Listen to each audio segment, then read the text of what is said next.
प्रिय श्रद्धालुओं, जय श्री कृष्णा, जय श्री राम, जय श्री राधे राधे, जय श्री महाकाल। इस प्रवचन में आपको श्रवण कराएंगे शिव पुराण के अनुसार 5 कृत्यों का प्रतिपादन, प्रणव एवं पंचाक्षर मंत्र की महत्ता, ब्रह्मा विष्णु द्वारा भगवान शिव की स्तुति तथा उनका अंतर्ध्यान होना।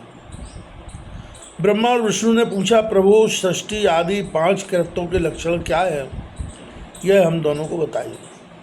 भगवान शिव बोले, मेरे कर्तव्यों को समझना अत्यंत गहन है, तथापि मैं कृपा पूर्वक तुम्हें उनके विषय में बता रहा हूँ। ब्रह्मा और अच्युत, सृष्टि, पालन, संहार, तिरोभाव और अनुग्रह, ये 5 ही मेरे जगत संबंधी कार्य हैं जो नित्य सिद्ध है। संसार की रचना, इसी विषय को शिव पुराण में आगे बढ़ाया जा रहा है। शिव पुराण शिव जी द्वारा ही रचित ग्रंथ है। संसार की रचना के आरंभ हैं, यानी शिव जी की ही वाणी है, हमें ये समझना है। इसको सूत जी वगैरह ने बाद में कही है और वेद व्यास जी ने बाद में पुराण लिखे हैं, पर ये सर्वप्रथम शिव जी द्वारा ही है ज्ञान प्रकट किया गया। उसी को सर्ग या सृष्टि कहते हैं। मुझसे पालित होकर सृष्टि का स्वस्थर रूप से रहना ही उसकी स्थिति है, उसका विनाश ही संसार है। पापों के उत्क्रमण को तिरोभाव कहते हैं। इन सब से छुटकारा मिल जाना ही मेरा अनुग्रह है। इस प्रकार मेरे 5 कृत्य हैं। सृष्टि आदि जो 4 कृत्य हैं, वे संसार का विस्तार करने वाले हैं। 5वां कृत्य अनुग्रह मोक्ष का हेतु है। वह सदा मुझ में ही अचल भाव से स्थिर रहता है। मेरे भक्तिजन इन 5 कृत्यों को 5 भूतों में देखते हैं। सृष्टि भूतल में, स्थिति जल में, संहार अग्नि में, तिरोभाव वायु में और अनुग्रह आकाश में स्थित है। पृथ्वी से सबकी सृष्टि होती है, जल से सबकी वृद्धि एवं जीवन रक्षा होती है, जल से सबकी वृद्धि एवं जीवन रक्षा होती है, आग सबको जला देती है, वायु सबको एक स्थान से दूसरे स्थान की ओर ले जाती है और आकाश सबको अनुग्रहित करता है। विद्वान पुरुषों को यह विषय इसी रूप में जानना चाहिए। इन 5 कृत्यों का भार वहन करने के लिए ही मेरे 5 मुख हैं। 4 दिशाओं में 4 मुख हैं और इनके बीच में 5वां मुख है। पुत्री, तुम दोनों से तपस्या करके प्रसन्न हुए मुझ परमेश्वर से सृष्टि और स्थिति नामक 2 कृत्य प्राप्त किए हैं। ये दोनों तुम्हें बहुत प्रिय हैं। इसी प्रकार मेरी विभूति स्वरूप रुद्र और महेश्वर में 2 अंग,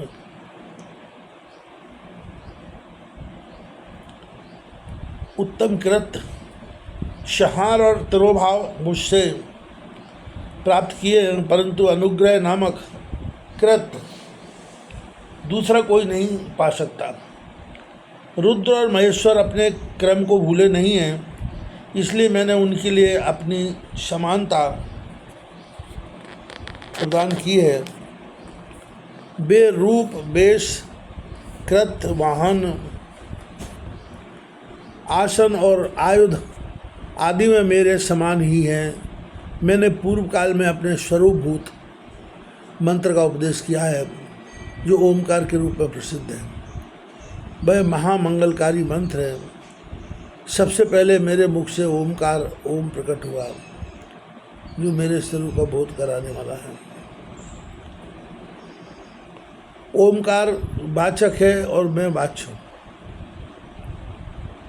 शिव मंत्र मेरा स्वरूप ही है। प्रतिदिन ओमकार का निरंतर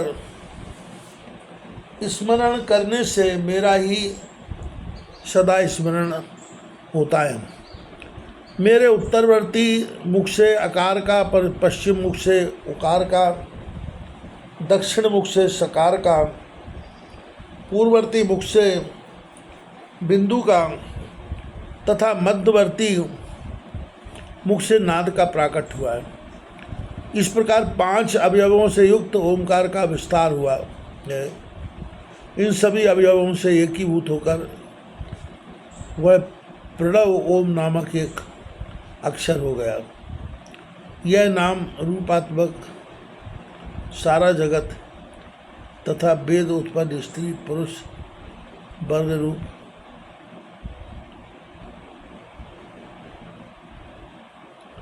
दोनों कुल इस प्रणव मंत्र से व्याप्त है।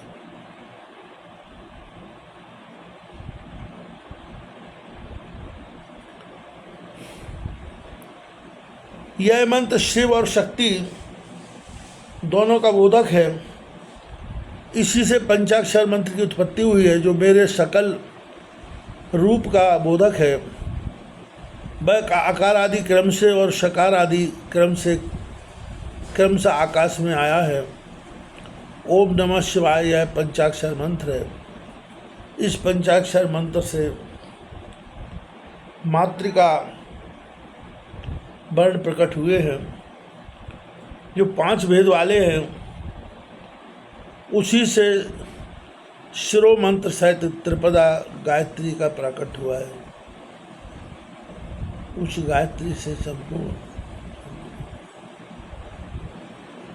प्रकट हुए हैं और उन वेदों से करोड़ों मंत्र निकले हैं। उन मंत्रों से भिन्न भिन्न कार्यों की सिद्धि होती है, परंतु इस प्रणव एवं पंचाक्षर से संपूर्ण मनोरथों की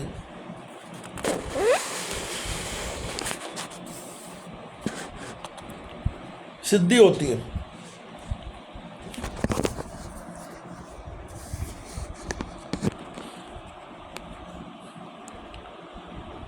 इस मंत्र समुदाय से भोग और मोक्ष दोनों सिद्ध होते हैं। मेरे सकल स्वरूप से संबंध रखने वाले सभी मंत्र आज साक्षात भोग प्रदान करने वाले और शुभ कारक मोक्षप्रद हैं।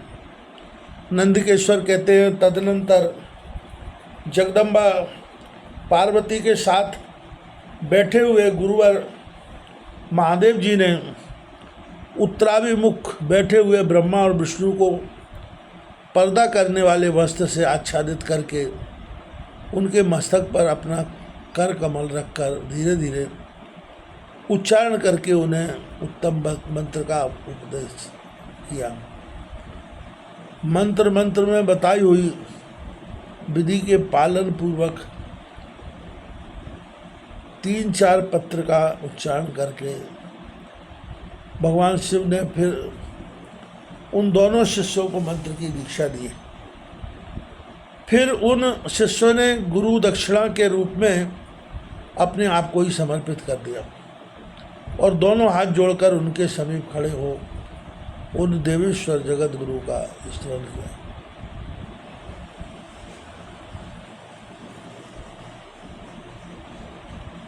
ब्रह्मा और विष्णु बोले, प्रभु आप निष्कल रूप हैं, आपको नमस्कार है।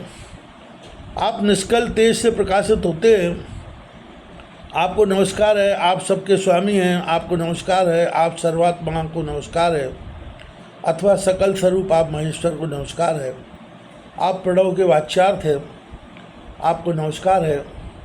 आप प्रणव लिंग वाले हैं, आपको नमस्कार है। सृष्टि पालन संहार तिरोभाव और अनुग्रह करने वाले आपको नमस्कार है। आपके 5 मुख हैं।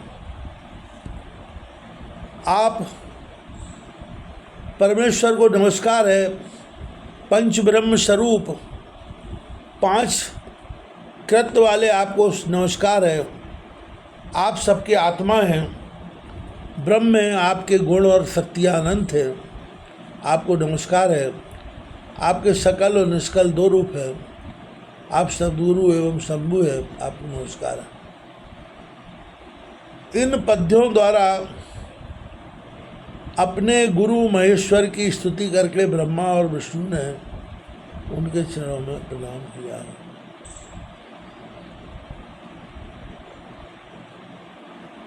महेश्वर बोले, आद्रा नक्षत्र से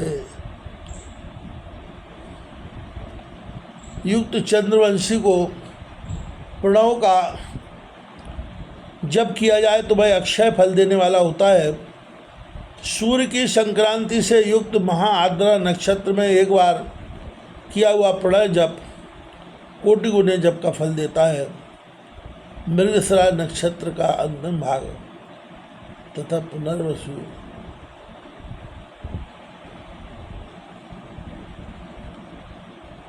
पुनर्वसु का आदि भाग पूजा, होम और तर्पण आदि के लिए सदा आद्रा के समान ही होता है। यह जानना चाहिए, मेरा या मेरे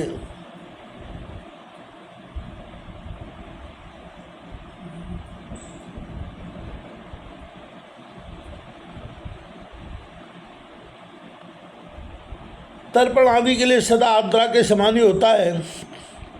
यह जानना चाहिए, मेरा या मेरे लिंग का दर्शन प्रभात काल में ही प्रातः और संगम मध्याह्न के पूर्व काल में करना चाहिए।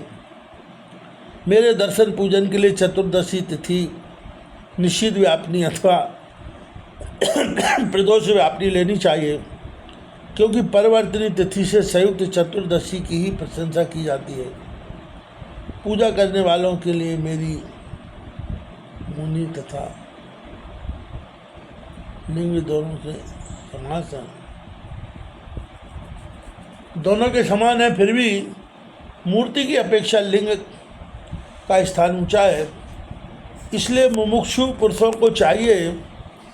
आगे शिव जी इसी बात को और अधिक स्पष्ट करते हुए कहते हैं कि मुमुक्षु पुरुषों को चाहिए कि वे वैर मूर्ति से भी अधिक श्रेष्ठ समझकर लिंग का ही पूजन करें। लिंग का ओमकार मंत्र से और बेर का पंचाक्षर मंत्र से पूजन करना चाहिए।